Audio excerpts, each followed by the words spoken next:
so good. I love when the Lord leads and then leaves us wanting and still going, oh, I want some more of him. I want some more. Amen. Guys, I'm excited. I'm Pastor Drew.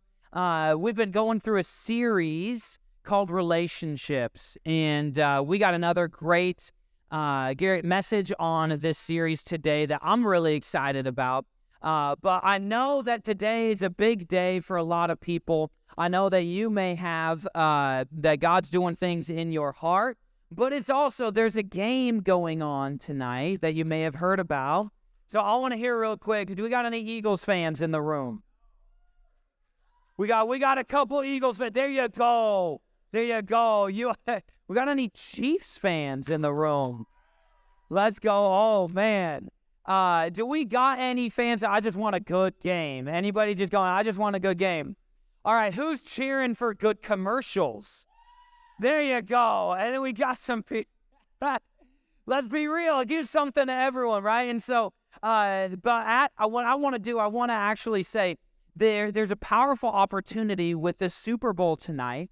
There's two ads that are going to be showing. You may have seen them throughout some other games. You may have seen them at some other on billboards. They've been everywhere. It's this "He Gets Us" campaign that has been going out, and Jesus is in the Super Bowl.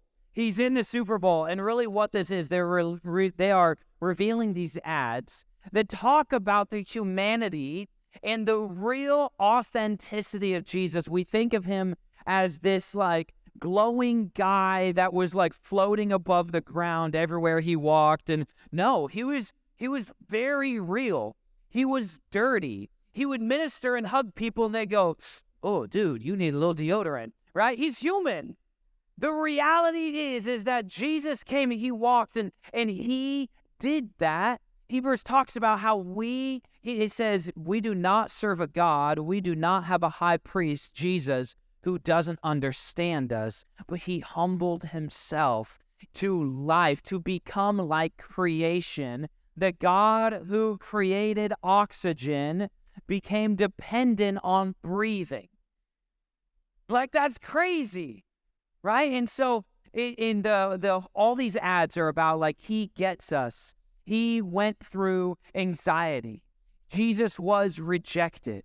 Jesus had relational troubles. Jesus experienced stress. Jesus experienced temptation. And so I don't know exactly what the ads are about tonight, but I want to encourage you guys to watch for those and then just have a little conversation. Ask some questions at halftime, after the game.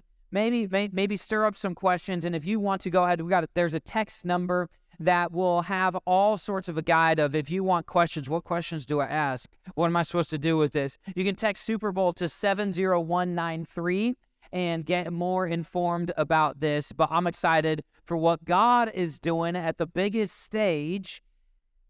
We got an opportunity to give him glory. And so I want to encourage you guys, have conversation about that. You don't have to know everything, but just like ask questions, right?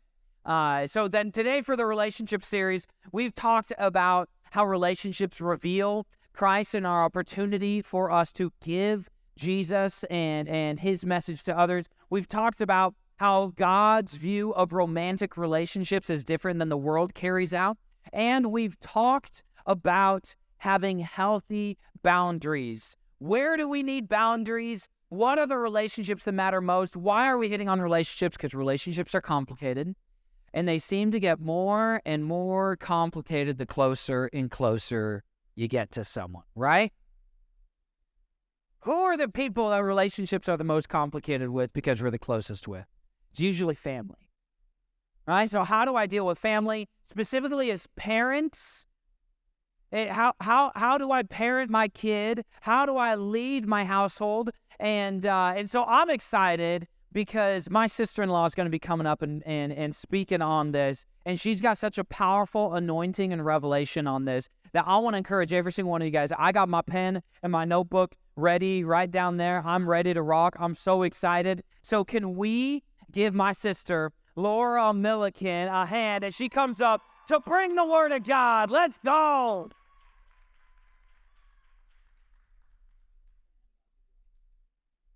Hello, everybody. I am Laura. Pastor Drew, thank you for having me today. I am speaking about parenting, and if you have known me for any amount of time, this is the subject I get a little obsessive about talking about, and I'm going to tell you why and how I got there. And as he had said, I've been in his family for a while. I'm married to his brother Mason, been married for 14 years. I've got 5 kids, ages 2 to 11, so 2, 4, 8, 10, and 11. And we are cruising through the elementary school years. We haven't hit the teen years yet, but we are not far from there. I'm a nurse. I'm also a Splunk practitioner, which means I work with people in a faith-based setting with emotions and anxiety and depression, past traumas. So one thing to know about me is a few years ago at my job, I took a Strength Finders test, and my top 5 strengths were all in one category. It was totally off balance. It was all in the people category. And I was so disappointed by that because I was like, I'm like unemployable. What the heck? I don't have any administrative skills. I have no organization. It was just people. So I get fascinated by how people work and think and how they feel. And when this is said to someone, how that can be interpreted and how pasts affect our life currently. It's just how my brain works. So those are things that I am. What I am not is number 1, mom of the year. I've arrived. I figured this whole parenting thing out, and I'm here to teach you. I want to say very clearly, I am not there because I'm in it. I'm still raising my kids. I still have really, really young kids. I am still getting thrown up on and pooped on and yelled at and carrying a kicking toddler out of a store right along with the other young parents in this room. There's value in that, though, I think. When I was a new mom, every parenting advice that I got or book I read was by like a 65, 70-year-old man. And I'm like, well, that's great, but what about the thing that happened in the grocery store today? Like, what do I do with that? So this is my jam. This is what I love to talk about because parenting is very hard. And I understand that there is not a whole group of people in here that are all parenting kids right now. Maybe you don't have little kids. Maybe you don't have any kids in your house right now. But maybe you have grandkids that you're helping to raise or having an influence on. Maybe you know somebody who's raising their kids and they're doing it alone and they need an adult to come alongside them and encourage them and help speak identity into their kids because it's not a job we can do alone. It's a community job. So I encourage you, and even if you don't have kids yet, keep your mind open, keep listening, don't check out because someday you may, and there might be a nugget in here that helps just kind of switch your mindset of something to grab onto so that when you are a parent, you can remember way back when you came to Collective and heard this message. So a little bit of my story. I, as I said, have 5 kids. In the beginning, when my first child was a tiny baby, I was like, this is amazing. I've always wanted to be a mom. It's going to be beautiful. They're going to just like walk into the room and greet me, and then we're going to have this loving relationship. And it's just going to be all my life's calling happening all at once. And I just was so ready.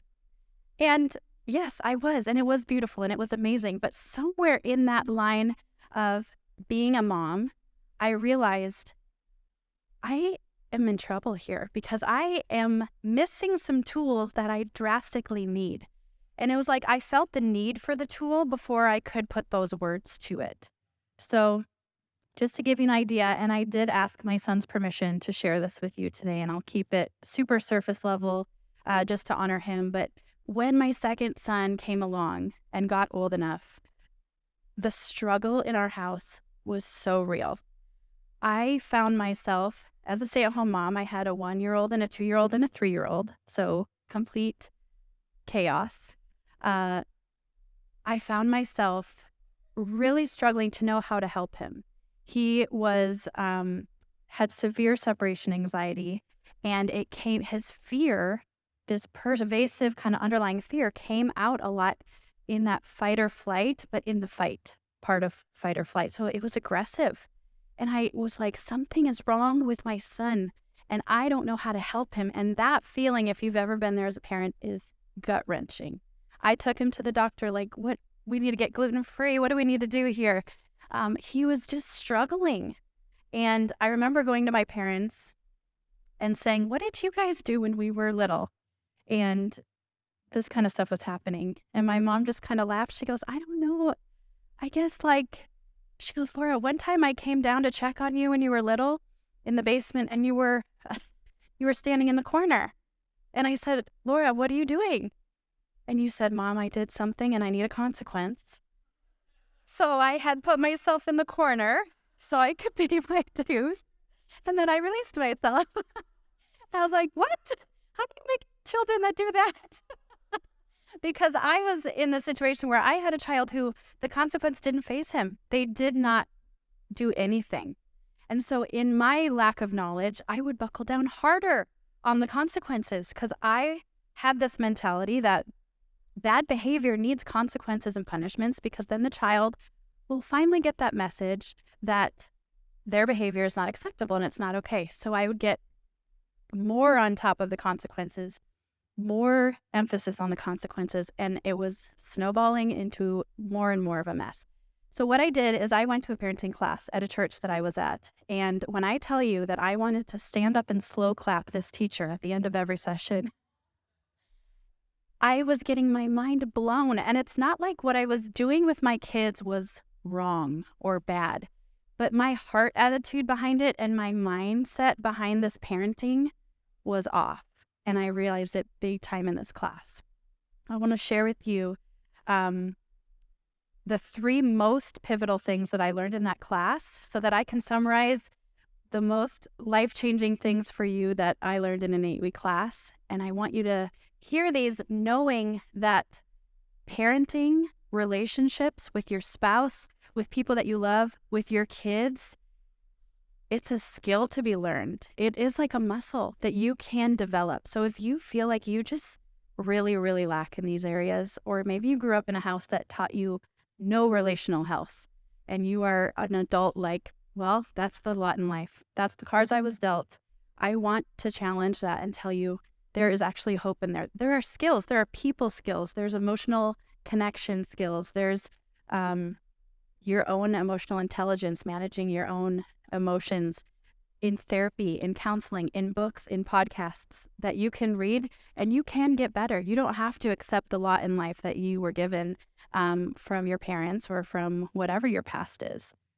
Okay, so the number one thing, and this is what I'm going to spend most of my time talking about today, is I learned in that parenting class that I needed to prioritize a meaningful connection with my kids above prioritizing managing their behavior.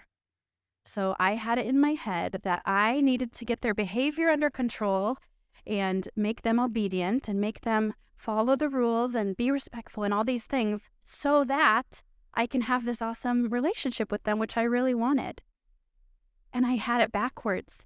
I need to pour in all my energy into connecting with my kids as much as I know how, as much as they'll let me. Connect with them so strongly, and the behavior stuff comes out of that. So this is a kind of a word picture that I saw many years ago and I've never forgotten. But imagine one of you, you're sitting up on stage here, and I just walk by you and I grab your hand and I say, come with me. What are the chances that inside you, you're going to want to be like, great, yes, let's go? No, because there's not connection there. You don't know where we're going. I'm taking all the power, leaving you powerless. And you're probably, before your brain even has a chance to think about it, your insides are going to go, right? So the opposite of that, and think of this in a parenting, in a relationship, in a marriage setting, is I come up to you and I say, hey, would you mind coming with me? I've got something I want to talk about with you. What are the chances that you're going to be like, yeah, okay, let's talk about that. Let's go. If you want your children to feel safe enough to follow you, it starts with the relationship. It starts with sharing the power with them. It starts with them feeling safe in your presence. Number 2, second most important thing that I learned in that class all those years ago was how to avoid power struggles. I didn't even know I was in power struggles. I just knew that I was exhausted and that parenting was no fun. And it was not what I had imagined when I was like, I'm going to be a mom. I was struggling. I was exhausted. I felt completely incapable. I learned what a power struggle is. I conceptualized it in that class, and I noticed when I was doing it with my kids, and I learned how to stop. So you're in a power struggle. If this sounds familiar in your parenting or in your marriage, it's characterized by this. You have a scenario, and you want it to go your way, and the other person wants it to go their way. One of you has to win. Who's it going to be? Anytime there's that, who's it going to be? You're setting yourself up for exhaustion and your joy to be killed in that relationship. If that's a frequent thing happening in your relationships, nobody gets excited about continually engaging in that kind of a setup. And I found myself going toe to toe with the tiniest little human every single day back then. And guys, I hate conflict. I love when everybody gets along. I hate confrontation. I didn't have it in me anymore to match his energy. I felt like every day I had to gear up for battle, and that is not what parenting should feel like. Last thing is, I learned that not all bad behavior is bad behavior. So this is another mindset shift. It's, there's so much to talk about with parenting, and there's no way I could fit it all in this amount of time. But as much and as helpful as, like, if I came here and gave you very practical, if they say this to you, then you should say this. If they do this, then you should respond this way. Those things are so helpful and necessary. But today I'm just focusing on like the overarching things of parenting, connecting with people, your spouse, with your siblings, with your kids. So this mindset shift is because of the culture that our whole culture or our whole country lives in, had this mindset that when my kid is acting up, they're being naughty. And it's my job to put a kibosh to that. I need to tell them that that behavior is not okay. I remember learning, and it sounds so obvious and a little embarrassing that I didn't catch it until I had already 3 kids, but someone had explained to me, like, this child isn't being naughty. They're struggling with something right now. They are really having a hard time. And my eyes opened up to it, and there was this like, oh, duh. And it's easy as the adult to say, your tower just broke. Who cares? It's not a big deal. It's a tower. But then, like, who am I to say what you get to be devastated about? You're 4. You can be devastated about towers if that's what is going to break your little heart today. It's kind of a bully move of me to come in and tell you that that's not worthy of being sad about. Like, being able to have some compassion and see life through a 4-year-old's eyes and kind of have understanding, or see life through a 14-year-old's eyes. If they're devastated about something, I want to give them room to have that feeling and not squash that, and kind of meet them in that. As I took these classes, I started to have this thought, like, this is familiar. Everything I'm learning feels brand new and also very familiar. And it was like, all of a sudden I realized this thing that I'm changing, just like, calm down, give my kids compassion, meet them where they're at, connect with them first. It's like, this is how God relates with us. This is the father heart of God. If you grew up with a father that did not portray love and peace and understanding for you, you might have a difficult time hearing this part and thinking it's true. But the Bible makes it very clear that God is love. And there's a verse in 1 Corinthians 13, 4-7, and it describes love. Well, if God is love, then God is all of the things listed in this verse. And if we're called to love our kids, then you could put parenting everywhere in this verse where it says love. What stood out to me is love never gives up. So parents never give up. We never turn our back on our kid and say, you're done. Now, that's not to say we don't put boundaries down. That's not to say we don't keep ourselves healthy. If you've got grown kids that are Making decisions, that's a topic for another day. But we don't give up on our kids. We don't lord ourselves over our kids. We get down and we meet them where they are or where they're at. Like coming alongside them and being the kind of heart of God towards our kids that He is to us. And the more we understand the way that He loves us, and it's not with this big hammer, it's not with Him like shaking a finger at you, like, how could you? I'm so disappointed. I knew you weren't going to, like, that's not the voice of God. If that's the voice you hear when you think of God, that's not the heart of God. The more we understand that, the more we're able to turn and do the same thing for our kids.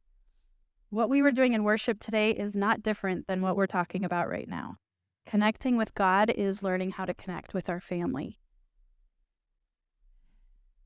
The more that I did these things and learned these things and am still learning these things, parenting got a lot more fun because I didn't have to be the taskmaster anymore. It wasn't just my job to just manage behaviors and squash bad ones and be this person that I don't even want to be. Like, nobody wants to be that person. Instead, I got to switch my whole job title. And now I'm like a connector. I'm not a taskmaster anymore. And my job first is to connect and help regulate and get all those pieces in place. And then we can talk about the behavior. That's the afterthought. As I said, I'm going to go more into number 1, relationship versus behavior management, just because of time. I don't want to be too broad where we end up not talking about anything. So let's talk about what does it look like when we prioritize the relationship with our kids or with our spouse or with our siblings or with our best friends over like the behavior side of things, over just what you can see. And I know that I'm talking a lot about parenting, but please try to hear this from the filter of like, humans are the same. There's a lot that is just the same in us. We are all on a DNA level created to connect with people. Like, we desperately crave it, whether we know it or not, whether we see that, feel that or not. We were created that way. Our kids have a desperate and deep desire to feel safe and secure in their family, to feel seen and heard by their mom and dad, to feel celebrated by their mom and dad. This is helpful for me to remember because when my kids are acting up, I've got a 4-year-old right now, and he has 2 modes. He is either Smilo Milo, and the world is sunshine, and everything is his favorite in the whole wide world, or we have complete devastation. And that devastation can hit in the middle of a grocery store, or for 30 minutes in the car, or at any point. And it is super triggering because it's screaming and it's yelling, and you're just like, why can't you just, right? But when I remind myself that this kid is deeply desired for connection with me, this thing that he is doing, the complete meltdown, that's not who he is. He's not doing this on purpose. If you guys remember a time that you felt completely out of control of your emotions, it is a terrible feeling. It's awful. That child, whether they're 4 or 12 or 18, they don't like it either. Nobody wakes up and says, I crave that feeling today. So when my child acts up, keeping this in mind helps me when I think I need to get closer to them instead of withdraw from them. When my 4-year-old is completely melted and he is like, the toy has been thrown, he is in that fight or flight mode. That front part of our brain that has any kind of reasoning or understanding, it's gone. It is offline. We cannot access it. So we're not trying to connect to that part of his brain. We're just trying to help regulate him. So again, any age child here, they're not as old as you. They're your child. You have decades of life experience that they don't have. You have decades of learning how to regulate your own emotions that they don't have. They are at an extreme disadvantage to learning how to take on all the things of life and be able to cope with it. So what you can think about with your kids, with your teens, is, hey, I see you're having a really hard time. I'm here. What do you need? And you can let them borrow from your calm. If you can keep yourself centered in those big crazy moments, you can let them borrow from that. They can see you calm. They can see you hugging them. And I know they might not be ready for it yet. They might want nothing to do with you when they're in that heightened, but that eventually comes down. Kids don't stay in that heightened panic, aggression, whatever it is for long. That eventually comes down. And when it does, you're going, I'm right here, baby. I'm right here. What do you need? Do you need to talk through it? You need a hug? It's this message that you send your kids. It's like, I can handle your big feelings. I can handle you yelling at me. I can handle your inability to handle what's coming at you right now. And it, like, that's a safe feeling for a kid. And it has nothing to do with their behavior. You're looking way past that. This kind of parenting becomes more of a coaching role. So when you are engaging with your kids, you get to say, hey, I noticed that when this happened, you responded this way. Why was that? You're helping them kind of like be a problem solver of their own experience, their own life. Instead of saying, like, I just want to contrast that with, let's say your kid does something maybe mean or aggressive or disrespectful, and you say, knock it off. That is not okay. Yeah, it's not okay. But like, is that ultimately helpful compared to like, hey, I heard you say this to dad and that just doesn't seem like you. What's going on? Is there something that happened? Kind of getting curious about their behavior. It's non-judgmental. It creates this wide open space for them. And maybe they don't even know why they said the thing to dad, And they're like, that gives them a chance to review their actions and kind of be like, oh yeah, you're right. I think I did that because, and connect the dots and learn from it. And that's the whole point of all of this. When your kid has bad behavior,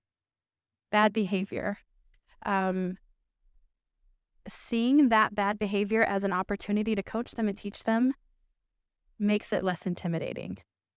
I was talking to a good friend of mine, and she said these kind of mistakes that our kids make, these bad behaviors that we call them, these things in parenting that make us go, like, we need to kind of celebrate those because they're happening under our roof, right? We're here to be able to walk them through it so that when they go to college, when they move out, when they get their job, when they're their own spouse, they're managing relationships, trying to figure out how to make all that work. They've already walked through something similar and they had someone coaching them through it, giving them tools. Maybe think of it this way next time. What could we have done differently? That kind of stuff sets them up for huge success in their future. And it also takes away that sting of a parent of like, oh, could they? Instead of like, well, of course they did. It's age appropriate. They're learning life. Life is hard. Life is hard for adults. Can you imagine? Can you remember being younger and trying to figure it all out? This way of parenting increases your compassion for them and your understanding, and kind of takes away the edge of coming down hard on them. And I also want to say, like, that coming down hard on them, that's a hard habit to break. I had practiced for many years that, like what I was telling you with my son. If there's bad behavior, nope, draw it in tighter, wrap it up, nope. I'm going to be more on top of it. I'm going to cut it off sooner. And still, many, many years later, lots of times that's still my instinct. And I have to remind myself of the things that I've learned. There are actually scientific studies now that have studied relationships, and they show that the consequences and the punishments and these things that we do in our culture to get our kids shaped right and to perform actually don't work. So if you think about it from a practical standpoint and you just completely ignore the studies and the science of it, if my kid is having any kind of bad behavior and I come at them with intensity and I come at them with punishment or consequence, like logically, you just can kind of put those pieces together and be like, yeah, that doesn't help. Imagine you're spiraling. Imagine you're having a bad day. Remember, you're really struggling with something. You're mad, you're sad, and your spouse comes up to you and comes at you with intensity and tells you to knock it off. Like, when you put it in adult perspective, you're like, yeah, that would not help the situation. It's the same with our kids. When they are coming at us with intensity, it's never going to be helpful to match their intensity, even though it's our instinct. Our instinct is like, oh, you did not just say that to me.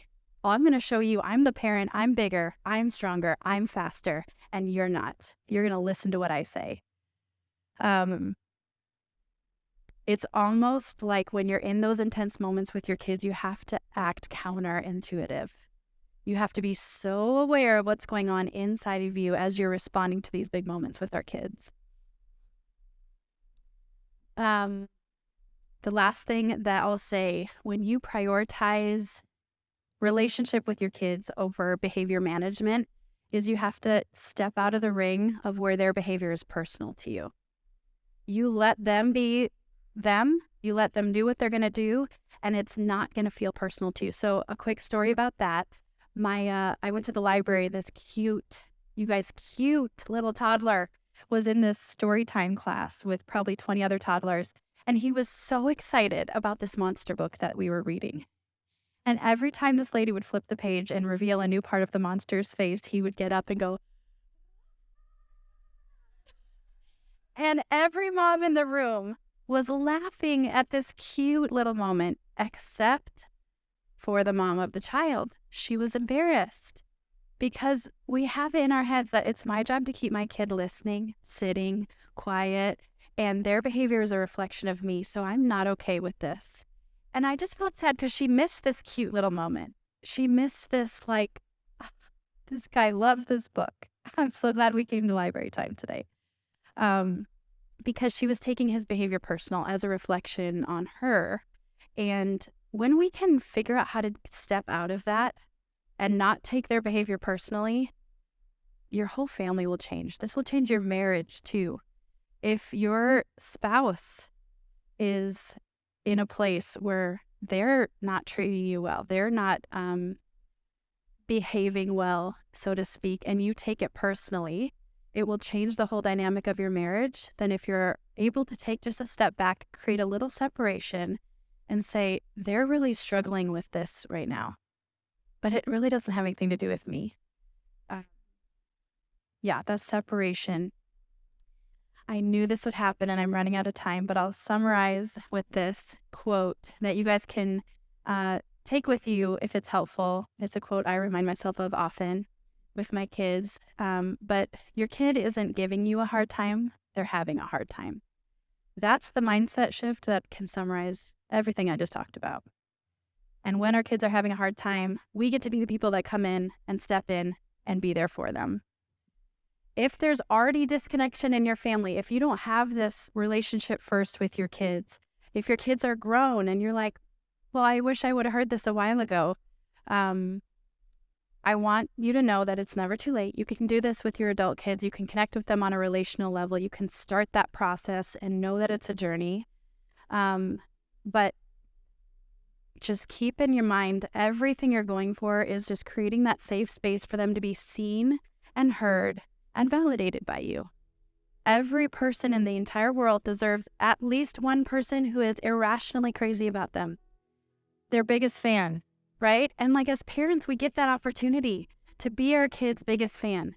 And talking about this stuff can lend itself to sounding like permissive parenting. Have you guys ever met a parent who everything their kid does, they're like, oh, that's okay. He's just expressing his emotions. We'll just, he's fine. He does this all the time. And you're like, oh, okay. So that would be more like permissive parenting. I'm not going to stir the waters. I'm not going to. So there is a whole level of parenting with this that comes with putting healthy boundaries in, steering your kid, logical consequences when things happen. And I just want to acknowledge we didn't get into that today, but that is a component of this kind of connective parenting. It's not a pendulum swing over to this side where now you just let them do everything because that's their emotions, if that makes sense. So as I wrap up, I just want to encourage you guys, there is an opportunity and a gift that God gives us with our family. If we do the really hard work of self-regulation, healing our own traumas, our own understandings of the world, learning how to be better parents, learning how to connect with people, including our kids.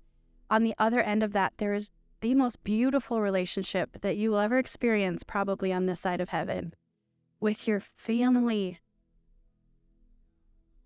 And I want to encourage you to do the work. I want to encourage you to face the things inside of you that are keeping you from getting there. If you're a super angry person, there are ways to get over that. There are ways to heal that. And God has that healing for you. I want to encourage you to embrace that gift that God has given you and your family. Seek out the resources, the counseling, the books, the podcasts, to get you there.